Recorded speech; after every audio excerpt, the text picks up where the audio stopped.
Our guest today has focused on restoring ethics to state government and maximizing the federal stimulus dollars for Illinois. I have every reason to believe that you're going to hear today about the state's historic budget deficit. Our guest today is a graduate of Northwestern University School of Law and holds an international economics degree from Georgetown University. Ladies and gentlemen, the governor of the state of Illinois, Pat Quinn. Governor Quinn. All right, have some fun up here. All right.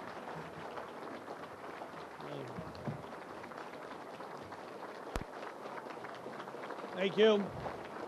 Thank you very much. Okay. Thank you.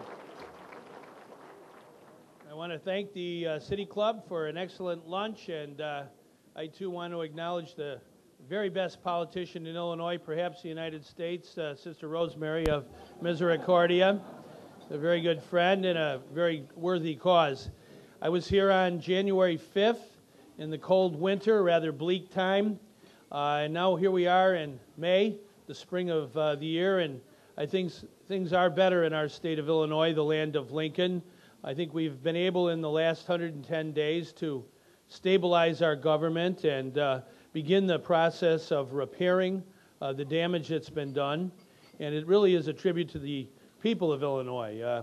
About a day or two after I was sworn in on January 29th, we had a terrible ice storm in downstate Illinois. Many people lost their power for a week. But the people of Illinois and downstate Illinois came together and helped their neighbor and worked with our Department of Emergency Management Services, and we were able to get things back in order.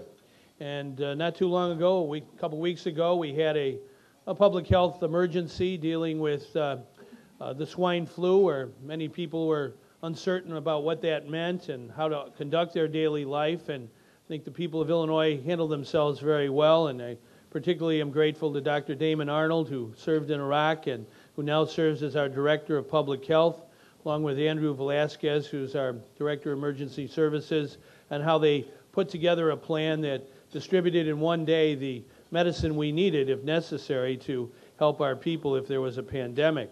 And just last week, I was in deep southern Illinois, which about 10 days ago had it wasn't a tornado, it was an inland hurricane, and it caused great damage to many families and businesses, uprooted 100-year-old trees.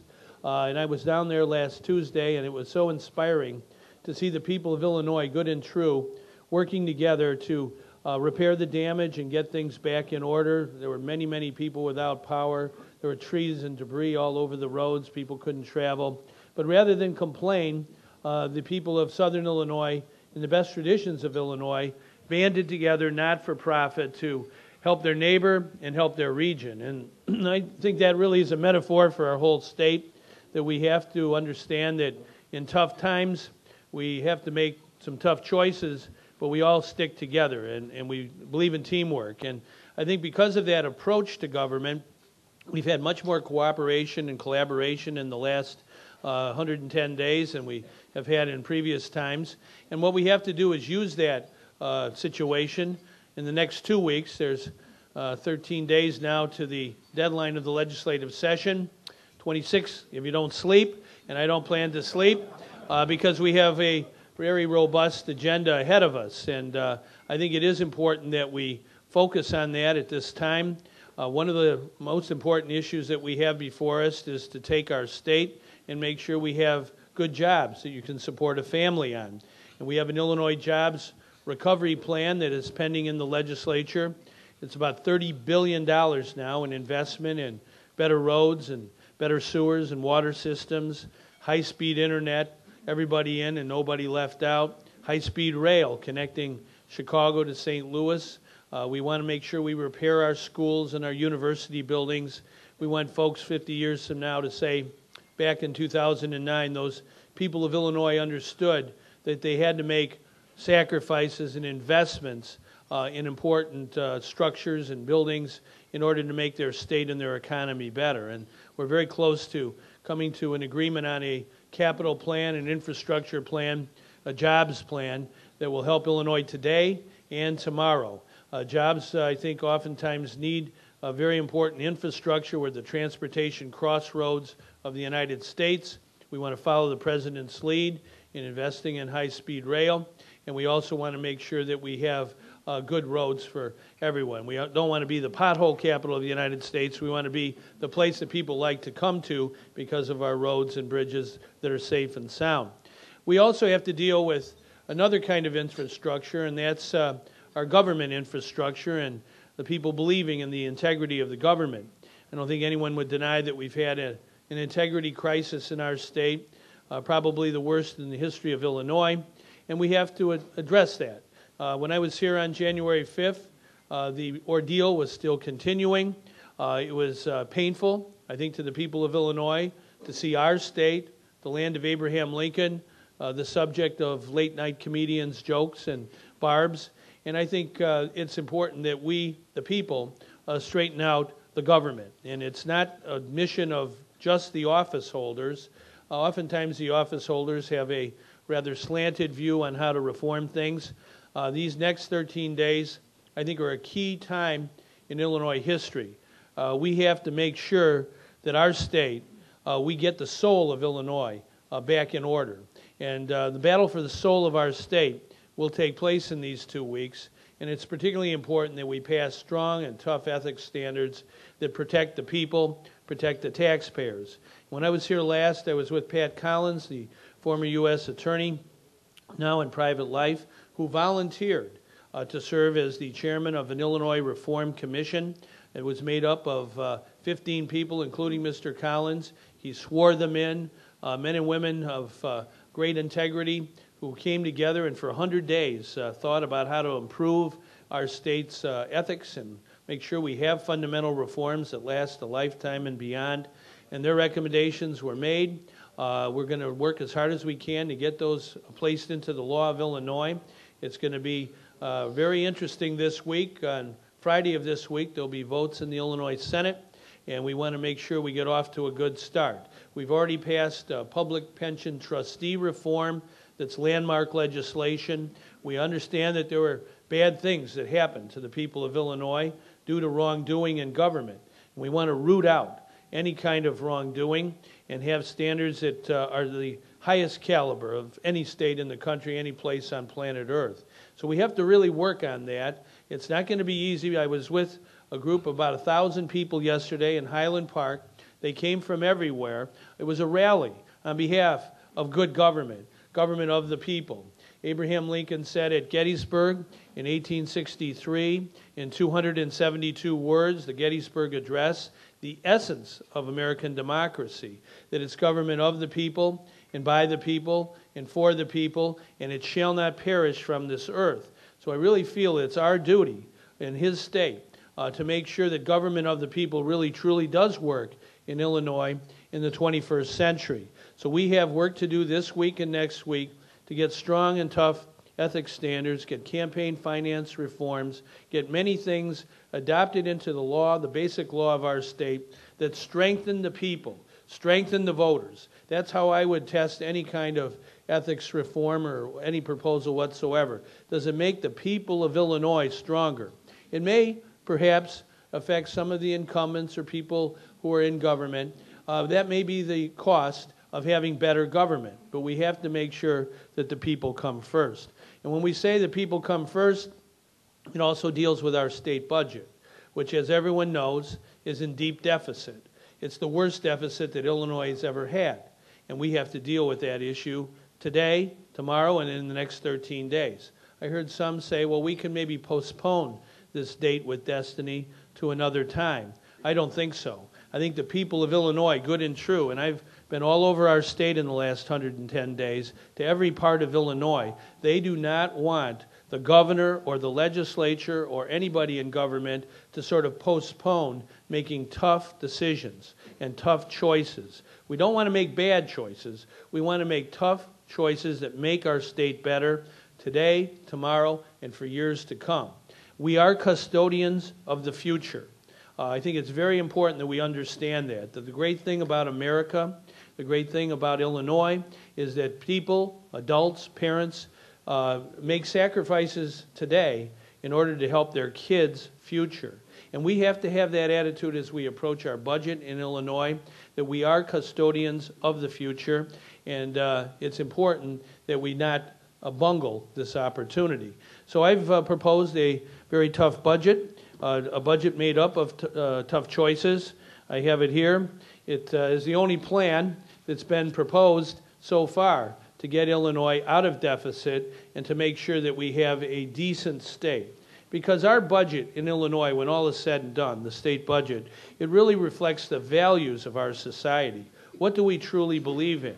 We believe, it seems to me, in Illinois, in a humane and decent society. There are people who, through no fault of their own, have bad things happen to them. But we don't leave them on the side of the road and say, that's your tough luck, and we keep going on the wagon train. I don't think so. I think the people of Illinois understand that we oftentimes have to help our neighbor in order to make sure our state and our country is a good place. There is a saying that service to others is the rent we pay for our place on God's earth. And I think our budget that we proposed, with all the tough choices that we made, still stands for that principle of service to others. But I do think it's incumbent upon me, as governor of Illinois, a governor who perhaps might be called an accidental governor. I didn't create a lot of these problems, but I inherited them on January 29th, and I expect the people of Illinois to join with me in addressing these issues and problems so we can get them resolved and get moving towards the future. But I did prepare today, and I will be talking to our legislators in Springfield tomorrow and days beyond, the consequences of us not acting. As you know, I propose an income tax increase. It's no fun to do that. Governor Thompson is in this room. He had to do it a couple of times in the course of his term. He had support, political support, from both sides of the aisle to help Illinois during tough times, during recessionary times, where it's no fun whatsoever to propose higher taxes on anyone, whether it's families or businesses. But if we don't do this, if we don't repair our state and get it back in order, we will regret it till kingdom come. And I just happened to get a book from Alderman Tom Tunney today about Governor Henry Horner, who was our governor during the Great Depression. And I've read about Henry Horner, a courageous man. He had to raise taxes during a depression, not a recession, a depression. Why did he do it? Because he didn't want the social safety net of the state of Illinois in the 1930s to fall apart. That he understood oftentimes that government has to step forward when the private economy is sputtering, when the consumers are very fearful of the future, that the government has to prime the pump and use its purchasing power and spending power on public works to make sure the people are safe and protected. And that's what I believe in, and I do not want to have a doomsday budget or a slash and burn budget. There are some, even my own party, who say the only way that we can act at this tough time is to cut and cut and cut our government of the people. Well, I don't accept that approach to government because I think it's important that we understand what the consequences are. We don't want to lose 14,300 teachers who would be have their jobs lost by a cut in our budget of $1.5 billion in education. We don't want 400,000 students who are going to college, who have scholarships from the state of Illinois, grants from our state, to lose their assistance and their opportunity to go to college. We don't want 650,000 people to lose health care, whether it be seniors or children or their parents, many of whom are laid off through no fault of their own. We don't want 271,000 seniors not to be taken care of. I think it's very, very important that we have programs like the Circuit Breaker and have community care where seniors can stay in their own homes and not be sent to a nursing home. We don't want to lay off half of our state troopers, half of our state police, if we have to have the kind of budget cuts that some are proposing. We don't want to let 6,000 prisoners out early from their detention in our state prisons. I would say to those legislators who think the only way to get to a balanced budget is to cut everywhere we can, maybe they can take some of those prisoners home to their own house when they get out of jail. I think we have to make sure that everybody understands what the consequences are if Illinois doesn't step up, as they did some years ago, a quarter of a century ago, when Governor Thompson was in the same place I'm in today and understood in a deep depression, depression is probably the wrong word, deep recession, where thousands of people lost their jobs because the American economy went south for a short period of time, that we've got to stand up and make sure we protect people in these hard times. We cannot lose human services for people who have developmentally disabilities. I was with a group on Saturday, a very great group that works with citizens who have developmental disabilities. They depend on our state funding and all of us. The same way with those who are involved in child care and in fighting addictions. We believe in helping people get a second chance and to recover.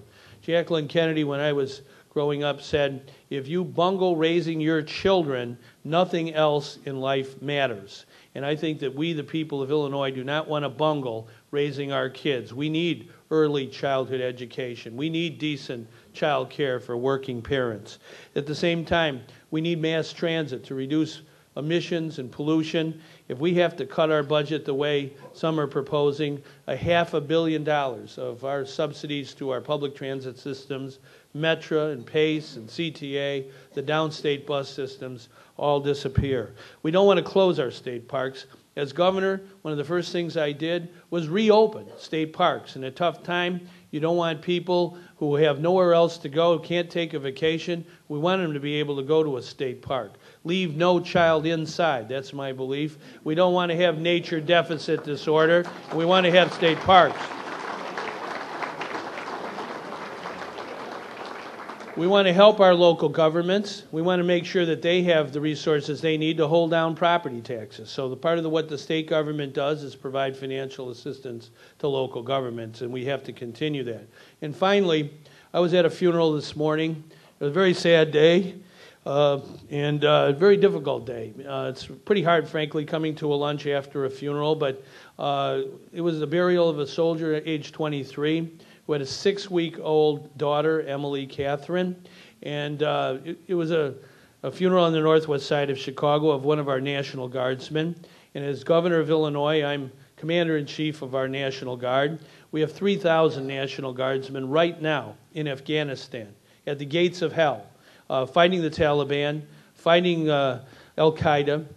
They're away from home for a long time. Most of them have already been to Iraq once or twice, and there they are in another part of the world, fighting for our democracy. If you want to know about sacrifice, just meet one of our service members who's there after 9/11, protecting all of us and our right to gather here today and to speak, and indeed to our right to pay taxes in order to support our democracy. So those who advocate cuts in government, I think it's very important to understand that we have veterans' homes in Illinois, that we take care of veterans who have served us in previous conflicts. It might be World War II or Korea, Vietnam, or any other conflict, including the ones we're in. When they come home, we've got to take good care of them. We cannot break faith with those who protect our democracy. So I believe in veterans' care. We have a health care program that provides through the state of Illinois health care for veterans, some of whom have no health insurance whatsoever. They don't have it from the Veterans Administration in Washington. The only place they can go is the state of Illinois. And that little girl today, Emily Catherine, 6 weeks old, our state, we believe in taking care of the survivors of those who have given their last full measure of devotion to the democracy we all love and believe in.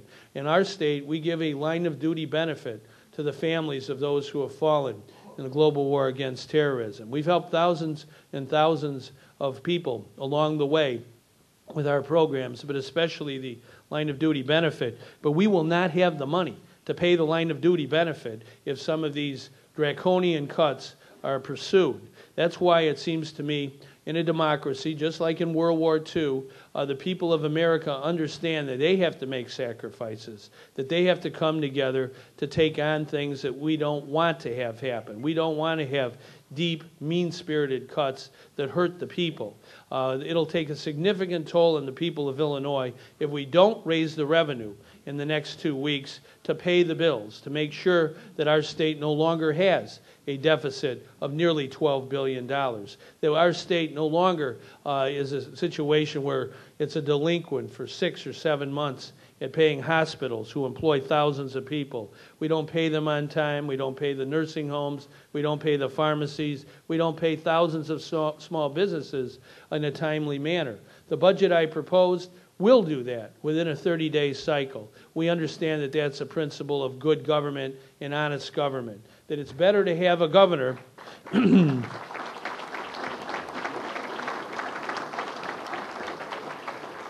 It's better to have a governor who does the right thing and tells the people what they need to know, not just what they want to hear. My predecessor was good at show business and telling people what he thought they wanted to hear. I don't want to pursue that course. We're here in a day in May. When I was last here was a sad day in January where our state was still in a deep political trouble. And now we're, I think, emerging from that stronger than ever. The people are good and true. I believe in the people of Illinois, and together we can make the will of the people the law of the land. Thank you very much. All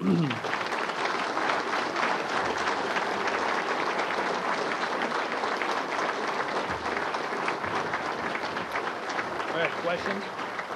Very good.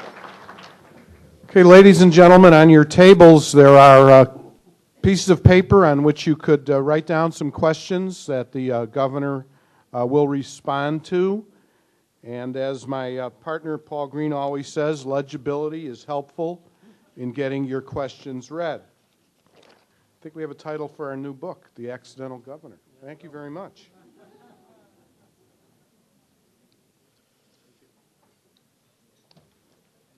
The first question, Governor Quinn, is from Anthony Cole in the Haymarket Group. This deals with drug addiction treatment and prevention. It's part of the overall health care system.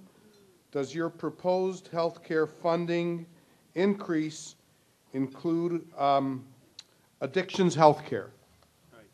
Well, the answer right now is to save that program. If we do not raise the income tax from 3% to 4.5%, and we are also putting into our proposal generous personal exemptions for taxpayers that will help many families ward off any tax increase, and in some cases actually reduce their taxes. If we don't do that, we won't have the money for programs to fight addiction. I don't think we should just throw people who have a substance abuse problem overboard. I think our state, we're humane, we're decent, we believe in the principle, the parable of the Good Samaritan. Who is my neighbor? It's the person who needs help. And I think that's what Illinois has always stood for, and that's what our government stands for. So in answer to that question, I want to maintain the program. That's why I stepped into the arena, and very few governors, their first few days in office, say, let's raise taxes. But if you have to do it in order to make the people stronger today and in the long run, so be it. Thank you. This is from Montel Gales, the Chief Procurement Officer of the City of Chicago. Governor, when do you foresee a capital construction bill coming out of the state, and what will be its approximate size? Well, it's going to be about $30 billion. Now, capital construction means it's bonds. We have to pay for the bonds over a period of time, usually quite a long period of time. It's like taking out a mortgage on the state of Illinois and making our base, our foundation, our infrastructure stronger. And I believe that we have to do that. I also have to believe we do it in a green way. We have to have sustainability, a green way of thinking, a green way of acting. Specifically, all the new buildings we're working on, we've got to make sure they're LEED certified, they are energy efficient, that we have to invest in renewable energy and water conservation, all the things that we have to do in the 21st century. That's smart building, smart government. We don't want to invest billions of dollars in constructing buildings the way they did 50 years ago. If we're doing a road, we want to lay fiber next to the road so we can have high-speed internet everywhere in Illinois. It should not just be a province of some. We want to make sure every boy or girl has the opportunity to learn through a high-speed internet network, that our businesses can use broadband deployment to make them stronger. So these are the kind of investments we're making. They are not just spending money today for its own sake. We have to invest in our future. We have to have a governor who understands where economic growth is going today and tomorrow, and I think we do. Our capital bill, I think, is sound. We have to invest in water. Not too far from here, Lake Michigan. It's connected to the great river Mississippi, which is 583 miles of our state, by the Illinois River system and its tributaries. And we have to make sure we protect our water. Water might be the oil of the 21st century. And there was a great writer by the name of Mark Twain who lived along the Mississippi River. And he said one time that whiskey's for drinking and water's worth fighting for. So we want to fight for water, okay? Out of your pocket. This is a question from former Governor Thompson. Governor Thompson says, first, the thanks of the people of Illinois for rescuing us. So thank you, Governor Thompson.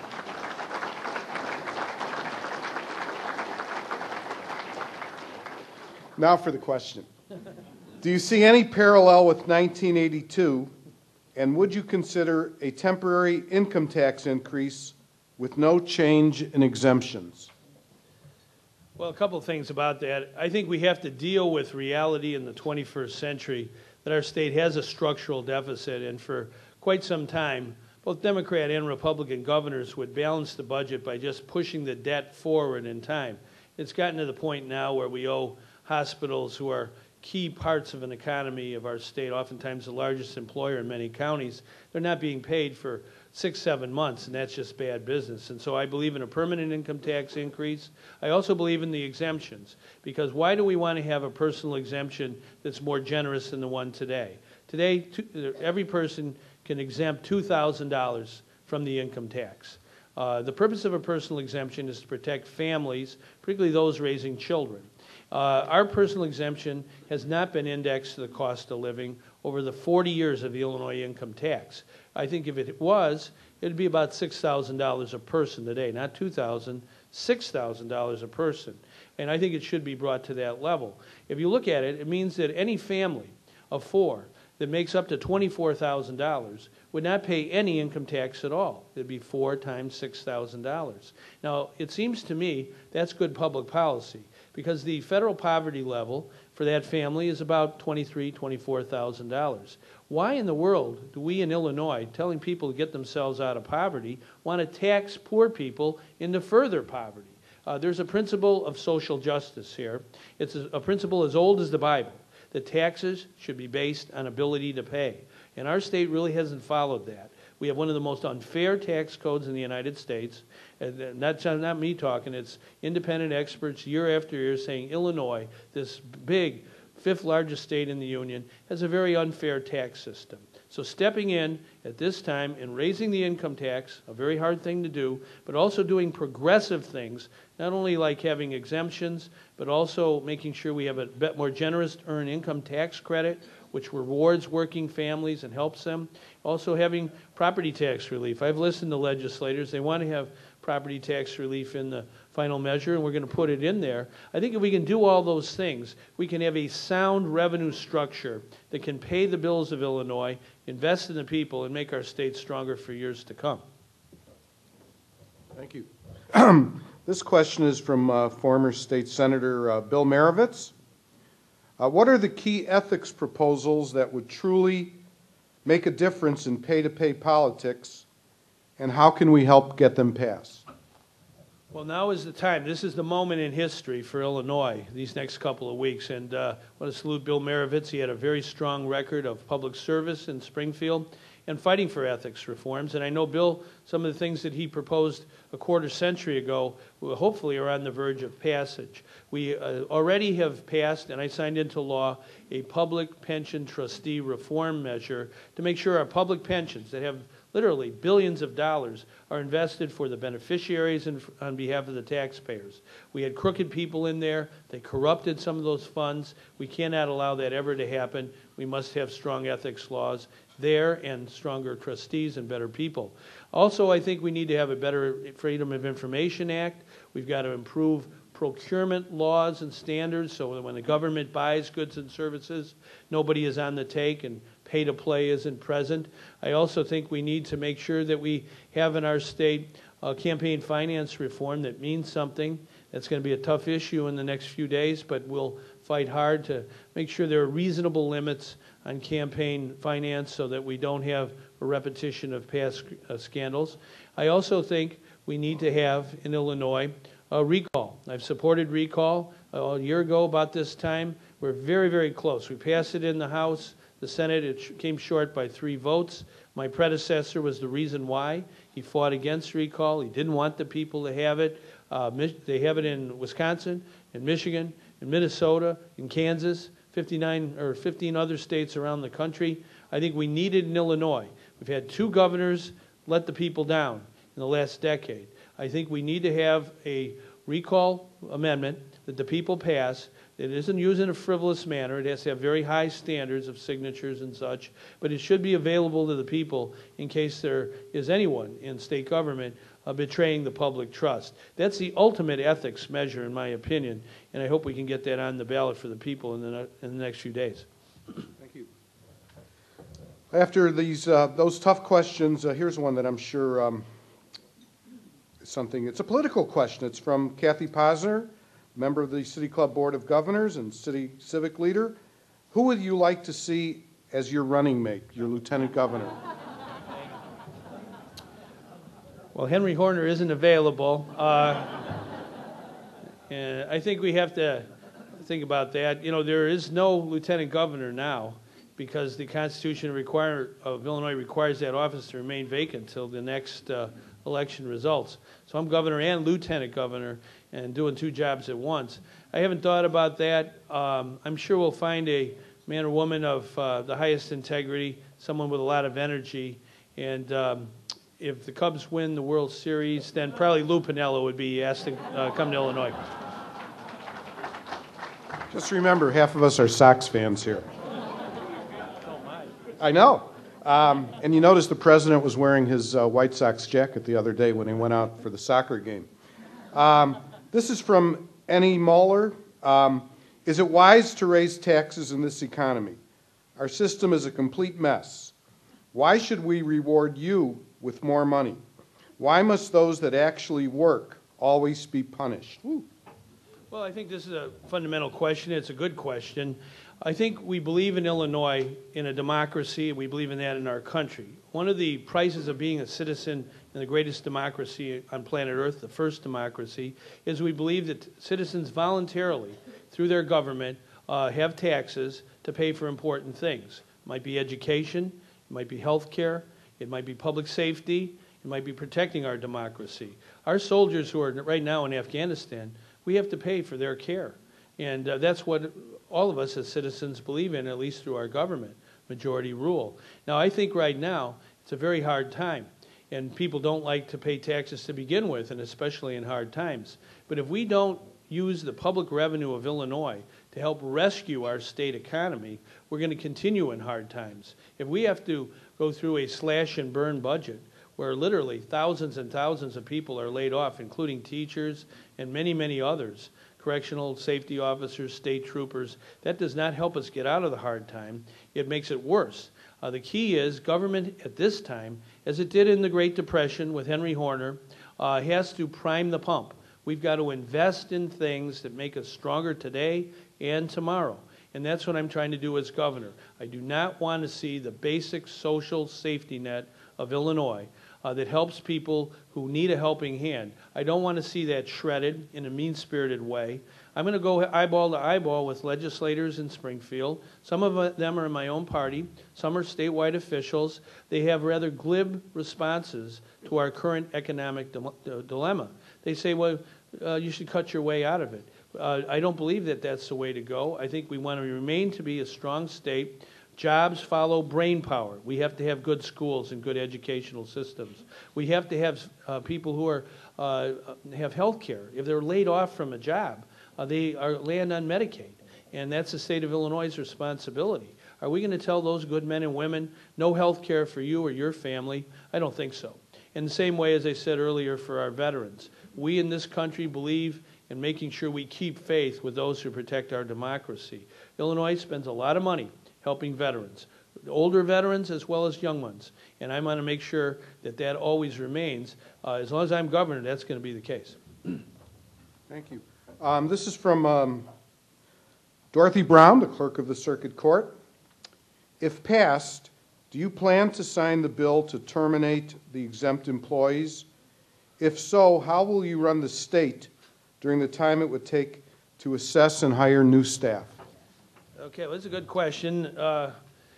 There was a proposal, Speaker of the House, to have about 3,000 employees have their jobs terminated, and then I would have to decide whether they come back. I don't think that's the way to go. I think that's kind of violating a fundamental American principle. We don't believe people are guilty until proven innocent. If somebody is honest and doing a good job, we want them to continue doing that, and we don't want to just, with a broad brush, tar them and smear them saying, well, you were hired under a certain regime, you're automatically bad. And I told the Speaker of the House this, and I felt that that was the wrong way to go. I think it's particularly the wrong way to go because just last week I was with our emergency management people on the front line there after a real tough inland hurricane that uprooted trees that were 100 years old in 3 seconds and then landed on somebody's house or business. We have to have people that are top-notch, that respond to that and respond to the swine flu when it comes our way, respond to any kind of emergency, homeland security. We've got to have good people in health care and in education. And so I told the Speaker I didn't think that was a good idea. I heard yesterday, I haven't spoken to him directly, but I think he's going to pull back from that notion. I don't think we should have firing squads in the land of Lincoln. And so we have to do it in the right way. We're going to go through our state government and make sure that anybody who's not doing a good job, who isn't honest, looks for other employment, because the people of Illinois deserve only the best. But we can't do it in a way that's unfair, and I think we will make sure that it is fair.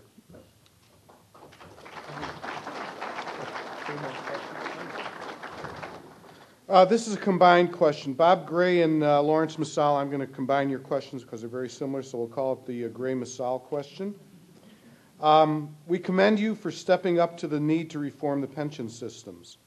If the General Assembly passes both the tax increase and a new two-tiered pension benefit, when will the new revenues be used to fully fund the pensions?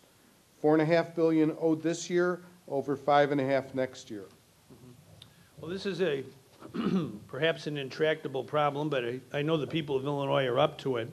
Our public pension systems for both teachers and public employees are frankly unaffordable. The systems will become insolvent if we don't reform the system. Now, I do not in any way believe in taking away benefits from current teachers or current state employees. They have a vested right under our Constitution to the benefits they've been promised. That promise will be kept. However, we have to have a new, they call it a two-tier pension system for new employees, for new teachers. Now, I have 2 sons. They're in their 20s. They're friends getting out of college. If you told them today that there's a job teaching people, young people, a very honorable profession indeed. My mother worked 33 years in a junior high school. We believe in education in our family. But if you told someone today, getting out of college, we have a good job that pays a very good salary, that has a health plan that's very good, a good group, and then you also get a pension. It may not be a Cadillac pension. It may not be the most lucrative pension in the world, but it's a decent pension. In fact, it's a better pension than most people out there in the tax-paying world get. Is that a good job for you? Do you want to take this job or pass it up? I would say most young people would take that job in a New York minute. And that's what we have to do. We have to work with our public employee unions and our teachers' unions and say, you can't have the old system. It'll break the bank for everybody, for your current beneficiaries, for the taxpayers. Now, most politicians do not step on this third rail. They try to ignore it, and they try to sweep it under the rug. I believe in honest leadership, leveling with the people, so we have a plan to have a two-tier system. Now, I went before the Illinois Education Association rally, about 3,000 of them in Springfield, and it was like Daniel in the lion's den. They were hollering and hooting and interrupting. Now, I don't believe one of my brothers is a teacher, and You don't interrupt people. You know, you should listen. I listened to them, and I had to say, it isn't polite to interrupt, and you don't learn much if you're always interrupting somebody. So we try to make our point that in a lot of ways, what I'm trying to do as far as raising the income tax to preserve our education system, to prevent over 14,000 teachers from being laid off today, that's a worthy goal. And we're going to have to, as part of Illinois, have some shared sacrifice. We have to make some tough choices. Not bad choices, tough choices that make us better. And one of them is to have a two-tier pension system, not only for teachers, but for state employees. They have good jobs with good benefits, and we have to have a good pension, but it has to be a reasonable pension that's much more like Social Security than the current one that exists. So this is a big battle. We're going to have to vote on it this week. I'm sure that I'll come out with many scars, but if we are able to win some of these victories for Illinois taxpayers for the long run and the short run, I think it'll be well worth the effort.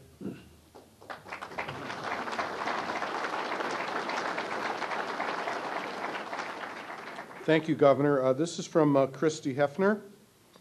Governor, in these challenging times, every organization has to both protect its core values and also cut back in some areas. What are some of the cuts that you support?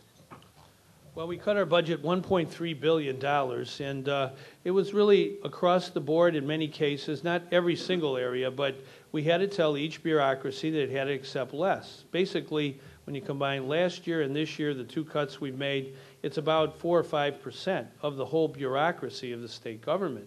And I believe in frugality. I believe in no frills.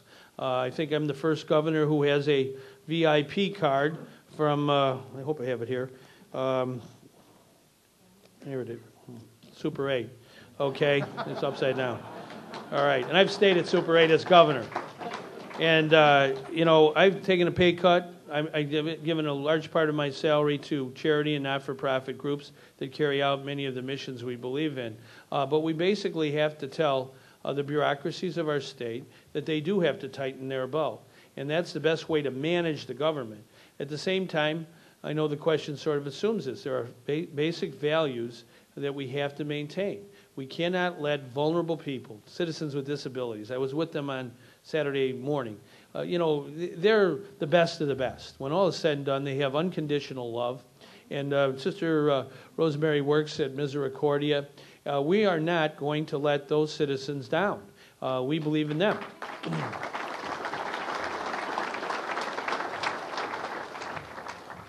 Thank you, Super 8. But we know you've been staying at the mansion, so you won't have to use that too often. This is from Luann Hamilton with Chicago Department of Transportation. Governor, what's your position on funding the next phase of the CREATE program for rail improvements? Okay, well, that's a good one. CREATE is a program to kind of unsnarl our rail system. The way it works now, many goods arrive from Asia and other places in the West Coast. They quickly come to Illinois by rail very quickly. And then they come into a bottleneck here in our state. And we are in great danger of losing many good jobs and economic activity, many distribution opportunities, unless we unsnarl the bottleneck. So CREATE is a program to make our rail systems. We have every major railroad in the United States right here in Illinois. And so we want to have a 21st century rail system, and that's part of our capital bill, our jobs bill, hundreds of millions of dollars invested in making sure we improve our rail systems. This has a dividend, a double benefit, because we want to have people be able to get from Chicago to St. Louis by train, fast train, quicker than they can drive. We want to reduce emissions. We want to reduce pollution. And we also want to help convenience. So high-speed rail is one of the highest priorities of our president. He sent emissaries, several of them, to tell me, as governor of Illinois, that we must invest as a state and do our share for high-speed rail on this particular line. It's a competition. There's other states that want high-speed rail in their states. So we want to win the competition and get some of the $8 billion that's been allocated for high-speed rail with another $5 billion to come. The president wants as his legacy a high-speed rail system in our country, but in the Midwest he wants Chicago to be the hub, the epicenter from Chicago to St. Louis, Chicago to Milwaukee, and then on to Minneapolis, Chicago to Detroit, Chicago to Cleveland, Chicago to Indianapolis. We have to think big. We can't be piddly-diddly. We have to understand that the only way to get better is to have bold dreams. We're celebrating this year in Chicago the 100th anniversary of Daniel Burnham. Back in 1909, he had the Burnham Plan. Some people probably said, well, that's too hard. The naysayers said, you can't do it. Well, I don't believe in that kind of approach. I'm an optimist. And Winston Churchill said, I think you got this right, that a pessimist sees danger in every opportunity. An optimist sees opportunity in every danger. So we've got to seize the opportunities and make our state better for years to come.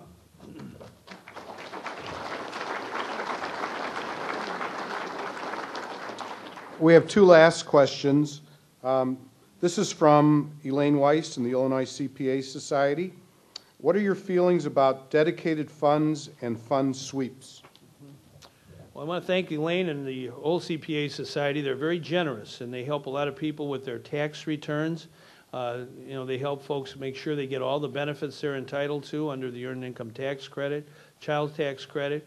As Lieutenant Governor and Governor, we've invested money in helping people make sure that they leave no money behind. It's tragic that some of the programs of tax relief in our state and country, about 25% of them are unclaimed because folks don't know how to fill out the forms. So we thank the CPA Society and Elaine for doing that good work.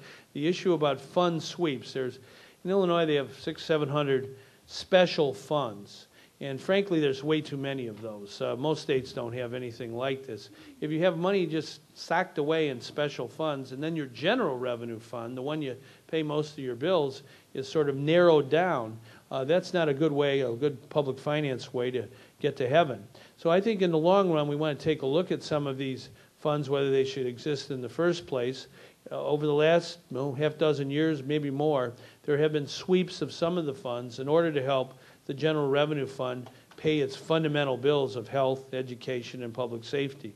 I can't rule that out. We have to make sure that we do stand on guard for the fundamental things we have to do in Illinois. We'll try and limit it as much as we can. I do think it'll probably take place in some fashion over the next few days.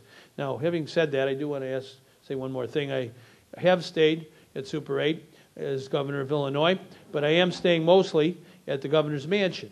110 days, and I don't know how many days I've been there, but quite a few. And it's a wonderful house.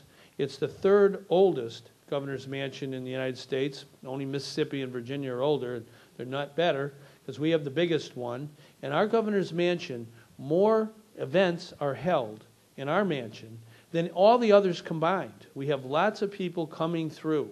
And we've really opened it up. We have open houses. We had an Easter egg hunt the day before Easter for children with disabilities.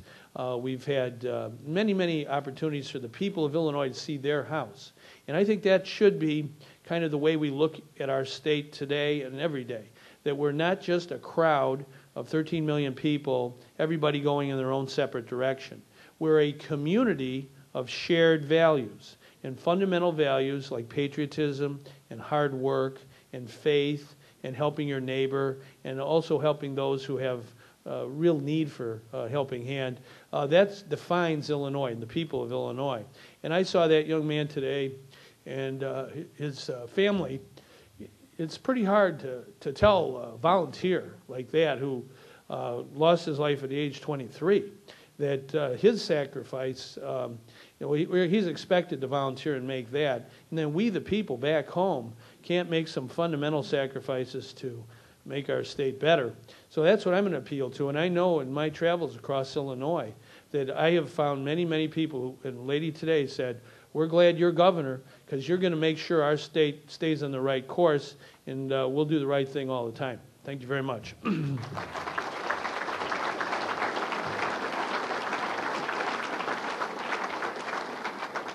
Thank you, Governor Quinn. And our last, it's really a two-part question. Like your predecessors, including Governor Thompson, can we expect to see you on the floor of the Illinois legislature in person to secure your budget and your plans? And the last question is, how will the Fenwick basketball team do next season?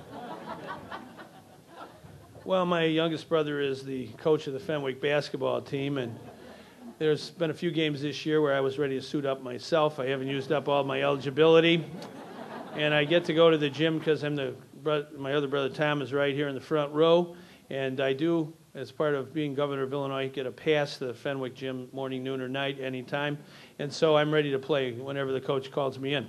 But on the other question was on the floor of the House or Senate. Now, Governor Thompson was extremely well known for rolling up his sleeves. He's a people person. I hope I am too.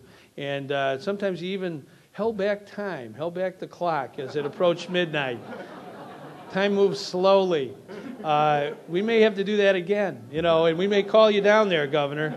If you can get some elephants to vote for what I just said here today about making sure we have the revenue to pay the bills. He was a great person. He could twist a lot of arms and maybe break a few in order to get him to vote for the right things.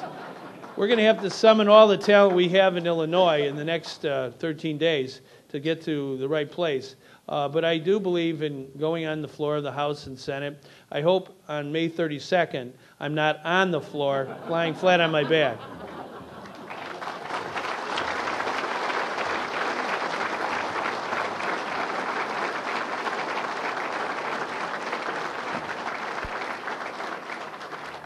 Governor, we really appreciate your taking time from your schedule to come and talk to us today. We have two tokens of our appreciation, both of which will pass the Patrick Collins ethics test. One is a history of the City Club, and the second is a City Club mug. Thank you very much. Very good. Thank you very much.